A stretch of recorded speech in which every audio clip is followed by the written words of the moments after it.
আজকে কিন্তু বাবু ক্রিকেট বাদ দিয়ে ফুটবলে হঠাৎ করে আমাকে চ্যালেঞ্জ দিয়ে বসলো, শাকিল ভাই আপনাকে 5টার ভিতরে 2টা গোল দিতে হবে ডি বক্সের বাইরে থেকে। তো অবশ্যই ভিডিওটা দেখুন, আমি কয়টা গোল দিতে পারি, ভালো লাগে লাইক শেয়ার কমেন্ট করবে। এই যে প্রথম শট শুরু হয়ে গেল, দেখুন প্রথম শটটা আমি কি করি। প্রথম শটটা কিন্তু আমি ভালোই মেরেছিলাম, কিন্তু বাবু অসাধারণ সেভ দিয়ে কিন্তু দিল। এখন দেখা যাক দ্বিতীয় শটটা আসলে আমি কি করি, আদৌ কি গোল দিতে পারবো কি পারবো না। তো আপনারা দেখতে থাকুন যে আমি দ্বিতীয় শটটা কি করি। দ্বিতীয় শটটা নেওয়ার জন্য বলটা পাতে আমি কিন্তু অলরেডি রেডি। এখন দেখেন দ্বিতীয় শট, আর দ্বিতীয় শটটা কিন্তু বাবু অসাধারণ সেভ দিয়ে দিল। এখন আমার ভাব মনে হচ্ছে যে আমি পারবো না। এখন দেখা যাক তৃতীয় শটটা কি করতে পারি। তৃতীয় শটটা কিন্তু আমি অসাধারণ ভাবে গোল দিয়ে দিলাম, কিন্তু বাবু অনেক ভালো চেষ্টা করেছিল।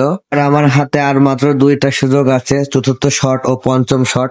এখন দেখার বিষয় আমি কি করতে পারি। আসলে চতুর্থ শটটা আমি খুব ভেবেচিন্তে নেওয়ার চেষ্টা করছি, বলটা সুন্দর করে পাতিয়ে নিলাম। এখন দেখেন কি করে আমি চতুর্থ শটটা কিন্তু আমি সোজা মেরে দিলাম, ভেবেছিলাম হয়তো সাইড সুইডে পড়বে কিন্তু পড়লো না।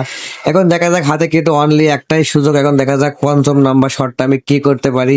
খুবই ভেবেচিন্তে আমাকে শট নিতে হবে। এখন দেখা যাক পঞ্চম শটটা, ও মাই গড, পঞ্চম শটটা কিন্তু আমি গোল দিয়ে ফেললাম। তালি তালি হলো কি, আমি কিন্তু চ্যালেঞ্জে জিতে গেলাম। কিন্তু বাবু আমাকে বলে উঠলো, ভাই আপনাকে 2টায় একটা গোল দেবো। এখন দেখুন তো কি আর করার, আমি কিন্তু গোলকিপার না, তবুও যে চ্যালেঞ্জের খেলা অবশ্যই গোলকিপার দাঁড়াতে হবে। তাই তো আমি গোলকিপার চলে গেলাম, আর বাবু বল নিয়ে চলে আসলো।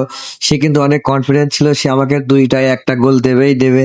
এখন আপনারা দেখতে থাকুন সে আসলে পারে কি পারে না। দেখুন আমি কিন্তু হাতে লাগবে, এই জন্য কিন্তু হাতে গ্লাভস না থাকার কারণে আমি কিন্তু স্যান্ডেল দিয়ে কাজ চালিয়ে নেওয়ার জন্য 2টা স্যান্ডেল কিন্তু পরে নিলাম। দেখুন ও কিন্তু তার প্রথম শট মারার জন্য বল পাতিয়ে রেডি, এই যে বল মেরে দিল। আমি কিন্তু আগেই বুঝতে পেরেছিলাম সে সোজা মারবে, এই জন্য কিন্তু আমি আগে এসেই কিন্তু বলটা অসাধারণ সেভ দিয়ে দিলাম। এখন তার লাস্ট শট, সে দেখা যাক সে যদি গোলটা দেয় তাহলে সে জিতে যাবে, কিন্তু খেলা কিন্তু ড্র হয়ে যাবে। তারও শেষ চান্স, আমারও শেষ চান্স, দেখা যাক সে গোল দিতে পারে নাকি। সে কিন্তু তার দ্বিতীয় শটের জন্য রেডি, খুব ভেবেচিন্তে শট দেবে মনে হচ্ছে। এখন দেখা যাক সে কি করে। ও মাই গড, সে বেশি জোরে মারতে যেয়ে বল কিন্তু বার পোস্টের বাইরে, আমি কিন্তু জিতে গেলাম। অবশেষে বাবুর হার।